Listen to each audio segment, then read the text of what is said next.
नमस्कार साथियों, एक बार फिर से आप सभी का गणेश क्लासेस में हार्दिक स्वागत है, अभिनंदन है। हम जो शिक्षण विद्या की जो क्लास हिंदी की हमारी चल रही है, उसी क्रम में आज हमारी जो दूसरी क्लास है वो है हिंदी भाषा की शिक्षण विद्या। भाषा शिक्षण विद्या, देखिए हिंदी भाषा की शिक्षण विद्या या हिंदी की टीचिंग मेथड्स पढ़ने का फायदा ये है कि आपके सारे सब्जेक्ट के टीचिंग मेथड्स कंप्लीट हो जाएंगे।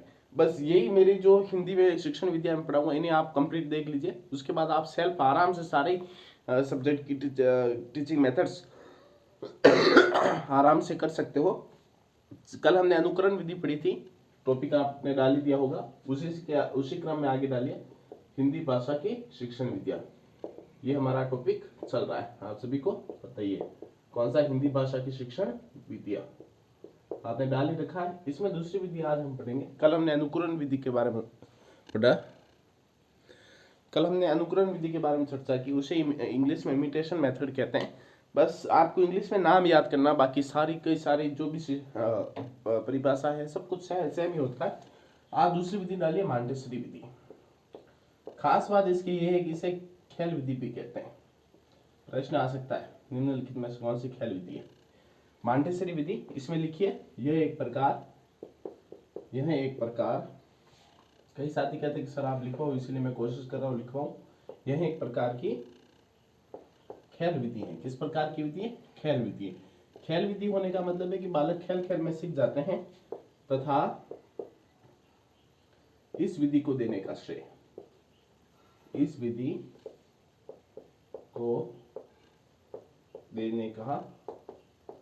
श्रेय मारिया मांटेसरी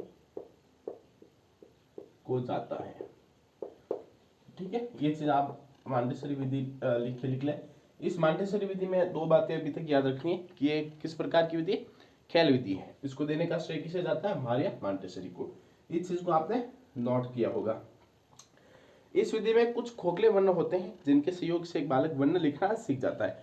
कोई खोखला, जैसे ऐसा वर्ण हो गया ए, ठीक है ना, कोई खोखला किसी लकड़ी का हो गया, प्लास्टिक का हो गया, फिर उसके अंदर बालक ऐसे पेन लगाकर बालक सीखता है वर्ण लगा, फिर उसको ले लेते हैं, नीचे ए बन जाता है। तो इस विधि द्वारा बालक खेल खेल में सीखता है, इसीलिए इसे क्या कहते हैं? खेल विधि कहते हैं। ठीक है, तो इस विधि ये लिख लिया खेल विधि। इसी के आगे लिखिए कि इस विधि में कुछ खोखले वर्ण होते हैं जिनके सहयोग से एक बालक वर्ण लिखना सीख जाता है। इस विधि में कुछ खोखले वर्ण होते हैं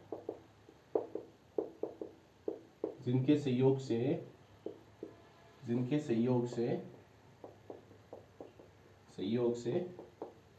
एक बालक वर्ण लिखना सीख जाता है। एक बालक वर्ण लिखना सीख जाता है। वर्ण लिखना सीख जाता है। ये मारिया मांटेसरी विधि के बारे में, जो भी मांटेसरी विधि है उसके बारे में 4 लाइनें हो गई। देखिए अब तक इससे 2 प्रश्न बनता है। इस विधि, ये कौन सी विधि है? खेल विधि है। इसका जनक कौन है? मारिया मांटेसरी। अब इसके हम 2 चीजें याद रखेंगे, गुण और दोष। हर विधि के गुण और दोष हमें याद रखने हैं। देखिए ये आप नोट कर लीजिए एक बार।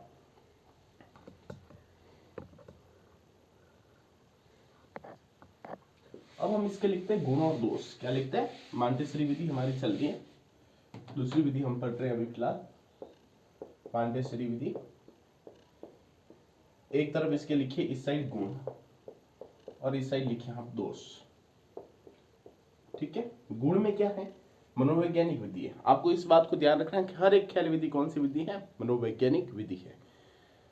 ठीक है, देखिए, और जो विधि मनोवैज्ञानिक होगी वो बाल केंद्रित भी होगी, यानी कि उसमें बालक की भूमिका सर्वोपरि होगी। बाल केंद्रित मतलब बालक उसमें केंद्र में है, ना कि अध्यापक। मनोवैज्ञानिक विधि है, बाल केंद्रित विधि है, मतलब उसमें बालक की भूमिका सर्वोपरि है, बालक उसमें सक्रिय रहता है। शारीरिक व मानसिक विकास होता है, बालक खुद हाथ से कार्य करता है। ठीक है, क्रियाशील रहता है। शारीरिक व मानसिक विकास करती हैं। शारीरिक विकास कैसे? क्योंकि बालक स्वयं सक्रिय रहता है। जब बालक स्वयं सक्रिय रहेगा तो मानसिक विकास वैसे ही हो गई। करके सीखने पर आधारित है, लर्निंग बाई डूइंग पर है। करके सीखने, बालक खुद इसमें करके सीखने पर आधारित, बालक इसमें खुद करके सीखता है। ठीक है। सहयोग एवं प्रतिस्पर्धा का विकास होता है। सहयोग, बालक आपस में खेल खेल के माध्यम से सहयोग व प्रतिस्पर्धा, कौन जल्दी करेगा, उस हिसाब से सहयोग व प्रतिस्पर्धा का विकास होता है। बालक इसमें सीखते हैं कि एक दूसरे का सहयोग कैसे किया जाता है। ठीक है। मनोवैज्ञानिक विधि है, मतलब हर एक खेल विधि क्या है, मनोवैज्ञानिक विधि, क्योंकि वो बाल केंद्रित विधि होगी। मनोवैज्ञानिक विधि बाल केंद्रित होगी, उसमें बाल केंद्रित मतलब उसमें बालक की भूमिका सर्वोपरि है, बालक एक्टिव रहेगा। इसमें शारीरिक बालक खुद करके सीखता है और मानसिक विकास ये करती है, करके सीखने पर आधारित है और सहयोग व प्रतिस्पर्धा का विकास करती है। देखिए दोस्त, क्या है, अत्यधिक खर्चीली विधि होती है। बालकों के लिए उस प्रकार का जो खोखले वर्ण है वो उपलब्ध करवाना, इस प्रकार की ये हर स्कूलों में ऐसी सुविधा मिल भी नहीं पाती है, क्योंकि ये अत्यधिक खर्चीली है। क्या है, अत्यधिक खर्चीली है। इसके अलावा आप लिख सकते हो अत्यधिक खर्चीली है ना, खर्चीली है। इसके अलावा आप लिख सकते हो कि थकान जल्दी होती, क्योंकि बालक खुद वर्ण को उठाएगा, उसमें इस तरह लिखेगा, खुद वो शारीरिक क्रिया कर रहा है, मतलब उसमें थकान जल्दी होगी। ठीक है, थकान करके लिख लो, थकान जल्दी होती है, थकान जल्दी होती है।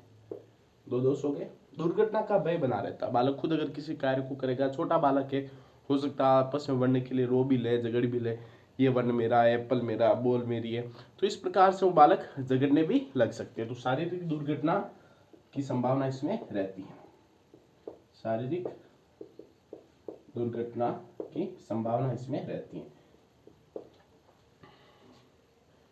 केवल प्रारंभिक कक्षाओं के लिए उपयोगी है। प्रारंभिक क्लास, पहली दूसरी नर्सरी, इन्हीं क्लास को आप वर्ण खोखले वर्ण से आप इन्हें पढ़ा सकते हो। बड़ी क्लासों के लिए ये उपयोगी नहीं है। तो केवल प्रारंभिक कक्षाओं के लिए उपयोगी है। फिर हम आगे लिखेंगे कि सामान्य विद्यालय में संभव नहीं है, हर एक विद्यालय में इस तरह की सुविधा हमें नहीं मिलती है। तो सामान्य विद्यालय में संभव नहीं है। ठीक है। मांटेसरी विधि के बारे में जो भी सारी चर्चा थी वो हमने कर ली कि एक प्रकार की खेल विधि है, इसे देने का श्रेय मारिया मांटेसरी को जाता है। इसमें कुछ खोखले वर्ण होते हैं जिनके द्वारा बालक सीखता है। इसके गुण है कि मनोवैज्ञानिक विधि है, बाल केंद्रित है। मनोवैज्ञानिक मतलब इसमें बालक की भूमिका सर्वोपरि है, बालक इसमें सक्रिय रहता है, शारीरिक व मानसिक विकास करती है, करके सीखने पर आधारित होती है, सहयोग व प्रतिस्पर्धा का विकास होता है। दोष में अत्यधिक खर्चीली है, क्योंकि वर्ण की वगैरह खोखले वर्ण की आवश्यकता, थकान जल्दी होती है, बालक खुद कार्य करता है। शारीरिक दुर्घटना की संभावना, बालक जब खुद कार्य करेगा तो उससे शारीरिक दुर्घटना की संभावना सदैव बनी रहती है। केवल प्रारंभिक कक्षाओं के लिए उपयोगी है और सामान्य विद्यालय में संभव नहीं है। तो आज हमने चर्चा कर ली मांटेसरी विधि के बारे में। तो आप अपने तमाम दोस्तों को इस क्लास को शेयर करिएगा। आगे हम हो सकता है हमारे 5-6 वीडियो मिले शिक्षण विधियों को, लेकिन वो 10-12 मिनट का ही मिलेगा, तो उसमें हर एक विधि आप अच्छे ढंग से समझोगे। अभी आपको पढ़ना है, किसी भी चीज़ को पढ़ना है तो उसका पूरा 360 डिग्री एनालाइज करना है, उसे सही ढंग से पढ़ना है, क्योंकि हमारे पास टाइम है। तो आप अपने तमाम दोस्तों को इस क्लास को शेयर करिएगा। धन्यवाद।